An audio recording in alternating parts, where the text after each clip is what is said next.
Simple Marathi recipe मध्ये तुम्हा सर्वांचं स्वागत आहे। आज आपण बघणार आहोत सोयाबीन पासून तयार होणारा पुलाव।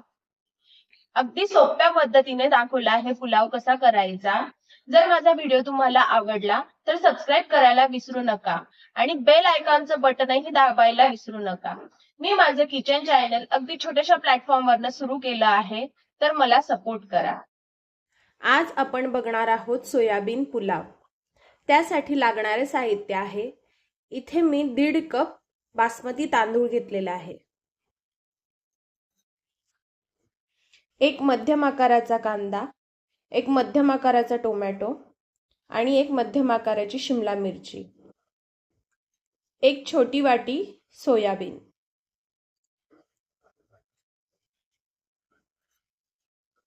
एक चमचा मोहरी, एक चमचा जिरं, अर्धा चमचा हळद, 1.5 चमचा बिर्याणी मसाला,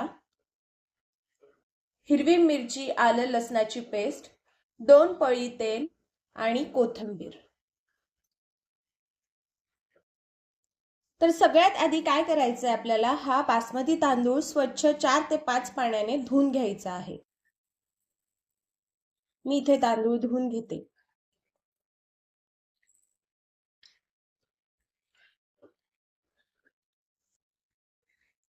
तांदूळ मी स्वच्छ धुवून घेतलेला आहे।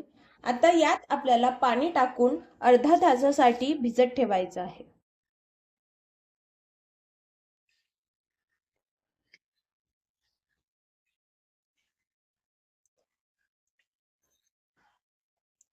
आपला तांदूळ भिजतोय तोवर आपण कांदा, टोमॅटो आणि शिमला मिरची बारीक चिरून घेऊया।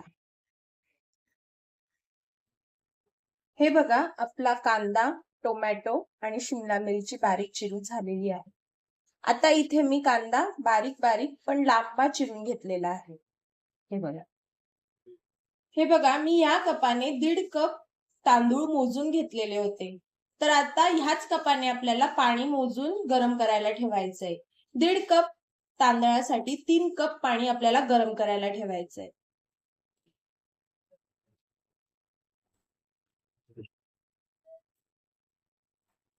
एक,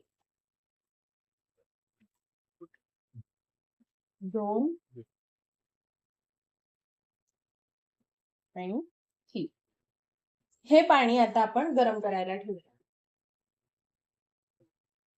हे बघा, मी पाणी गरम करायला ठेवलेलं आहे। आता आपण पुलाव करायला सुरुवात करूया। कुकर गरम करत ठेवला आहे, त्यात आता आपण 2 पळी तेल टाकूया।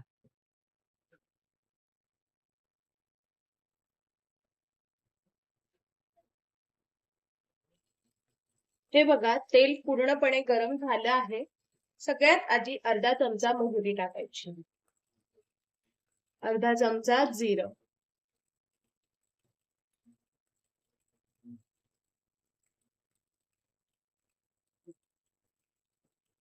हे व्यवस्थित तडतडलं की यात जो आपण बारीक चिरलेला कांदा होता तो टाकून घ्यायचा आहे।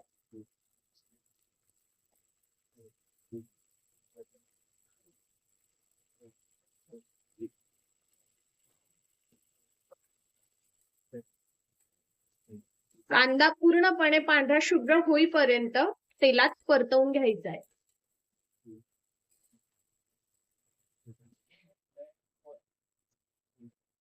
हे बघा, आपला कांदा व्यवस्थित परतवून झाला आहे। आता यात शिमला मिरची टाकूया।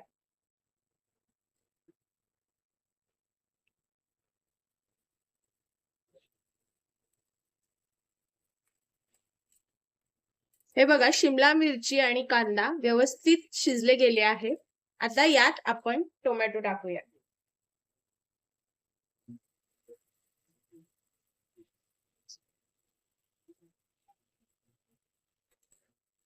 आणि हे सगळं व्यवस्थित मिक्स करून घेऊया।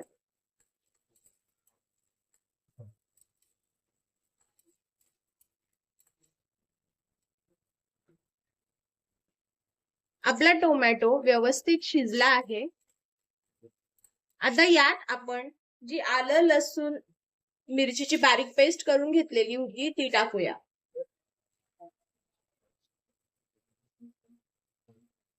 आणि एकत्र करून घेऊया.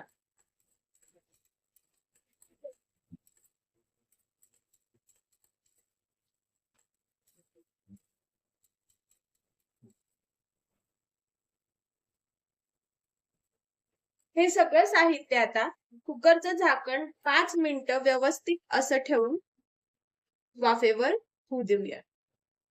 कुकरचं झाकण असं एका बाजूने ओपनच ठेवायचं आहे.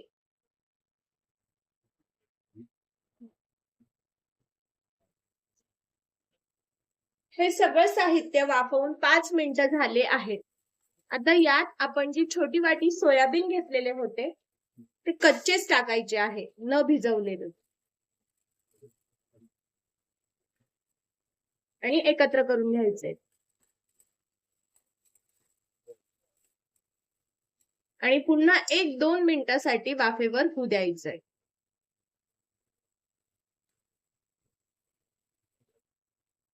हे वाफवून 1-2 मिनिटं झाले आहे. आता यात आपण मसाले टाकू. सगळ्यात आधी अर्धा चमचा हळद आणि 1.5 चमचा बिर्याणी मसाला. यात जे आपण गरम केलेलं पाणी होतं त्यातलं अगदी घुटभर पाणी यात टाकायचं आहे. त्याने काय होईल, मसाला करपणार नाही.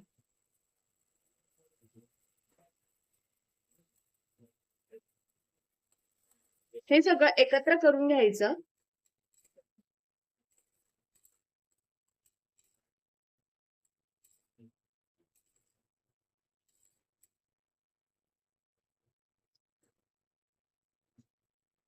आणि मसाल्यांना तेल सुटेपर्यंत वाफू द्यायचं.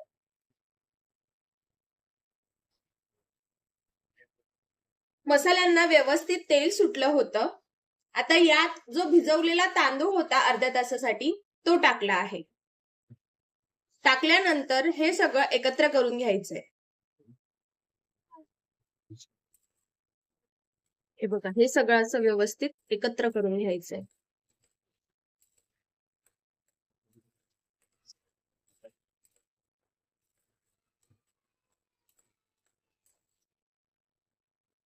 तर हे बघा, हे सगळं एकत्र करून झालेलं आहे. आता यात जे आपण 3 कप पाणी गरम करून घेतलेलं होतं ते टाकायचंय.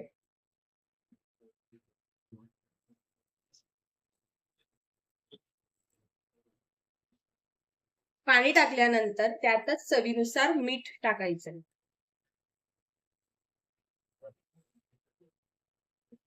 इथं मी 1 चमचा मीठ वापरत आहे. तुम्ही तुमच्या चवीनुसार वापरू शकता.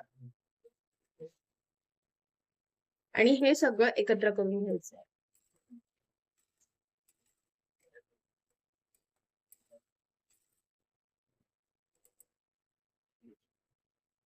आणि यातच चिरलेली कोथिंबीरही टाकायची.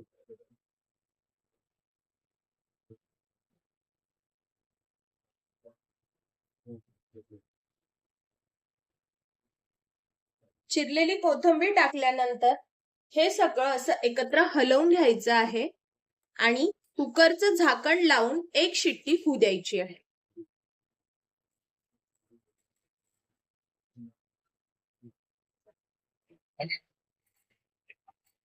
हे बघा, मी कुकरचं झाकण लावते आहे.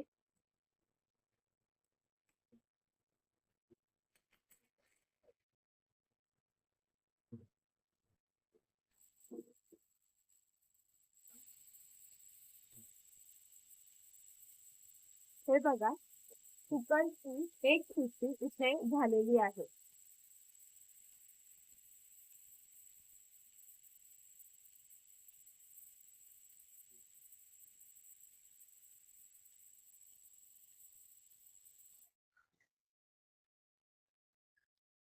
आता गॅस बंद करूया.